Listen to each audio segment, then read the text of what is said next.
ಬಂಧುಗಳೇ, ಎಲ್ಲರಿಗೂ ನಮಸ್ಕಾರಗಳು. ವಿಶ್ವಸಂಸ್ಥೆಗೆ ಅಂತ್ಯವೇ? ಅಮೆರಿಕದ ಮಾಜಿ ಅಧ್ಯಕ್ಷ ಡೊನಾಲ್ಡ್ ಟ್ರಂಪ್ ಹೊಸ ಜಾಗತಿಕ ಆಟ ಶುರು ಮಾಡಿದ್ದಾರೆ. ಶಾಂತಿ ಮಂಡಳಿ ಅನ್ನೋ ಹೊಸ ಅಂತಾರಾಷ್ಟ್ರೀಯ ಸಂಸ್ಥೆ. ಇದರಲ್ಲಿ ಭಾರತ ಸೇರುತ್ತಾ ಚೀನಾ ಏನು ಮಾಡ್ತಿದೆ? ಮುಸ್ಲಿಂ ರಾಷ್ಟ್ರಗಳು ಏಕೆ ಮೊದಲೇ ಬೆಂಬಲ ನೀಡಿದವು? ಇದು ಕೇವಲ ಸುದ್ದಿಯಲ್ಲ, ಜಾಗತಿಕ ರಾಜಕಾರಣದ ದೊಡ್ಡ ತಿರುವು. ಪೂರ್ಣ ವಿವರ ಈ ವಿಡಿಯೋದಲ್ಲಿ, ತಪ್ಪದೆ ಕೊನೆವರೆಗೂ ನೋಡಿ. ಅಮೆರಿಕದ ಮಾಜಿ ಅಧ್ಯಕ್ಷ ಡೊನಾಲ್ಡ್ ಟ್ರಂಪ್ ಜಾಗತಿಕ ರಾಜತಾಂತ್ರಿಕ ವ್ಯವಸ್ಥೆಯನ್ನು ಸಂಪೂರ್ಣವಾಗಿ ಬದಲಾಯಿಸುವ ಉದ್ದೇಶದೊಂದಿಗೆ ಒಂದು ಹೊಸ ಅಂತಾರಾಷ್ಟ್ರೀಯ ಸಂಸ್ಥೆಯ ಯೋಜನೆಯನ್ನು ಬಹಿರಂಗಪಡಿಸಿದ್ದಾರೆ. ವಿಶ್ವಸಂಸ್ಥೆಗೆ ಪರ್ಯಾಯವಾಗಿ ಶಾಂತಿ ಮಂಡಳಿ ಎಂಬ ಹೊಸ ವೇದಿಕೆಯನ್ನು ಸ್ಥಾಪಿಸಲು ಮುಂದಾಗಿದ್ದಾರೆ. ಟ್ರಂಪ್ ಆಡಳಿತದ ಹೇಳಿಕೆಯ ಪ್ರಕಾರ ಈ ಮಂಡಳಿ ವೇಗವಾಗಿ ನಿರ್ಧಾರ ತೆಗೆದುಕೊಳ್ಳುವ, ಯುದ್ಧ ಸಂಘರ್ಷಗಳನ್ನು ತಕ್ಷಣ ಬಗೆಹರಿಸುವ, ಯುದ್ಧ ನಂತರ ಪುನರ್ನಿರ್ಮಾಣಕ್ಕೆ ನೇರ ಕ್ರಮ ಇವುಗಳ ಮೇಲೆ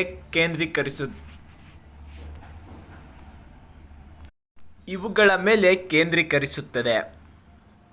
ಸುಮಾರು 50 ರಾಷ್ಟ್ರಗಳಿಗೆ ಆಹ್ವಾನ ನೀಡಲಾಗಿದೆ. ಡೊನಾಲ್ಡ್ ಟ್ರಂಪ್ ಅವರಿಗೆ ವಿಶ್ವಸಂಸ್ಥೆ ಮೇಲೆ ಬಹುಕಾಲದ ಅಸಮಾಧಾನ. ಟ್ರಂಪ್ ಹೇಳಿದ್ದೇನು? ವಿಶ್ವಸಂಸ್ಥೆ ನಿಧಾನವಾಗಿದೆ, ದುಬಾರಿಯಾಗಿದೆ, ವಿಟೋ ರಾಜಕೀಯದ ಅಚಲಗೊಂಡಿದೆ. ಅವರ ಪ್ರಕಾರ ವಿಶ್ವಸಂಸ್ಥೆಯಲ್ಲಿ ವರ್ಷಗಳ ಚರ್ಚೆ, ನಿರ್ಧಾರವಿಲ್ಲದೆ ಸಭೆಗಳು, ದೊಡ್ಡ ರಾಷ್ಟ್ರಗಳ ವಿಟೋ ರಾಜಕೀಯ, ಇದನ್ನೆಲ್ಲ ತಪ್ಪಿಸಲು ಶಾಂತಿ ಮಂಡಳಿ. ಅಚ್ಚರಿ ಎಂದರೆ ಈ ಹೊಸ ಮಂಡಳಿಗೆ ಮೊದಲ ಬೆಂಬಲ ನೀಡಿದ್ದು ಮುಸ್ಲಿಂ ಬಹುಸಂಖ್ಯಾತ ರಾಷ್ಟ್ರಗಳು. ಮೊದಲು ಬೆಂಬಲ ಘೋಷಿಸಿದ ದೇಶಗಳು Pakistan, Egypt, United Arab Emirates.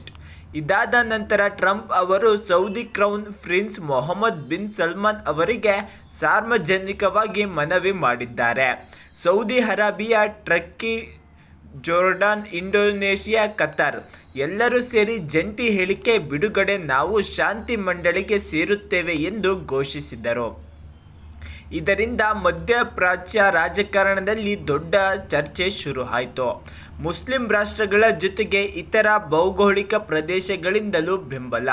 Morocco, Kazakhstan, Vietnam, Hungary, Argentina, Belarus.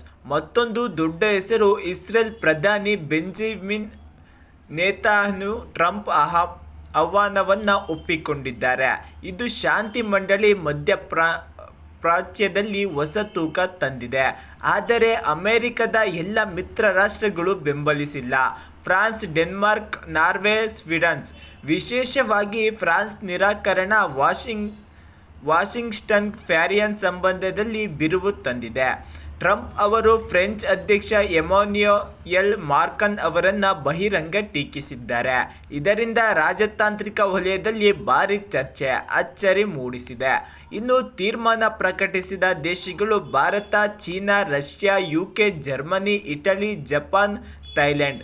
ಈ ದೇಶಗಳ ನಿರ್ಧಾರವೇ ಶಾಂತಿ ಮಂಡಳಿಯ ಭವಿಷ್ಯ ತೀರ್ಮಾನಿಸಲಿದೆ. ಚೀನಾ ಮಾತ್ರ ವಿಶ್ವಸಂಸ್ಥೆಗೆ ತನ್ನ ಬೆಂಬಲವನ್ನು ಪುನರುಚ್ಚರಿಸುವುದು. ಆದರೆ ಶಾಂತಿ ಮಂಡಳಿ ಸೇರುವ ಕುರಿತು ಅನುಮಾನ ಹೆಚ್ಚಾಗಿದೆ. ಇಲ್ಲಿ ಇದೆ ಅತಿದೊಡ್ಡ ವಿವಾದ: ಶಾಂತಿ ಮಂಡಳಿಯ ರಚನೆ. ಡೊನಾಲ್ಡ್ ಟ್ರಂಪ್ ಜೀವಿತಾವಧಿ ಅಧ್ಯಕ್ಷ, ಏಕಪಕ್ಷೀಯ ನಿರ್ಧಾರ, ಅಧಿಕಾರ, ಶಾಶ್ವತ ಸದಸ್ಯತ್ವಕ್ಕೆ $100 ಕೋಟಿ ಕೊಡುಗೆ.